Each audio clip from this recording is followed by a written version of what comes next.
Hello viewers எல்லாருக்கும் very good morning. இன்றைக்கி நம்ம வீட்டில் அறுவடை செஞ்சது என்னென்னா மிளகு தக்காளி கீரை. மிளகு தக்காளி கீரை எப்போயோ ஒரு தடவை கட்டு வாங்கினப்போ அதில் இருந்த பழங்களை வந்துட்டு நாங்கள் விதைச்சி விட்டோங்க. அந்த இது வந்துட்டு நல்ல புதர் மாதிரி வளர்ந்துருச்சு. மிளகு தக்காளி கீரையை சூப்பு வச்சு குடித்தோன்னா வயிற்றில் இருக்கிற புண்ணெல்லாம் ஆற்றுமா. அதை விட அதை பொரியல் செஞ்சு சாப்பிட்டாலும் நல்லா இருக்கும். நம்மளோட மருத்துவ குணங்கள் என்ன ஏது என்ன எப்படி இருக்கும் எதையுமே நம்ம பார்க்காம சாப்பிட்றதுனால தான் உடம்புல நிறைய கெட்டது வருது, நிறைய வந்துட்டு வியாதிகள் வருது.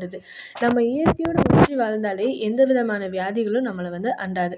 எங்கள் வீட்டில் வந்துட்டு நிறைய இந்த மாதிரி செடிகள் தான் இருக்குது. மிளகு தக்காளி, தண்டுக்கீரை, வீட்டிலையே தக்காளி, பச்சை மிளகான்னு நிறைய செடிகள் இப்படி தான் வச்சு நாங்கள் சமைச்சிட்ருக்கோம். எங்களுக்கு அன்றாட சமையலுக்கு தேவையான பொருட்கள் எல்லாமே எங்கக்கிட்ட இருக்குது. இப்போது இன்னைக்கு வந்துட்டு மிளகு தக்காளி கீரை அறுவடை போட்டிருக்கோம். நாளைக்கு தண்டுக்கீரை அறுவடை போடுறோம். இந்த மாதிரி டெய்லி ஒவ்வொன்றும் நம்மளோட சேனலில் வீடியோ வரும். பாய் வியூவர்ஸ்.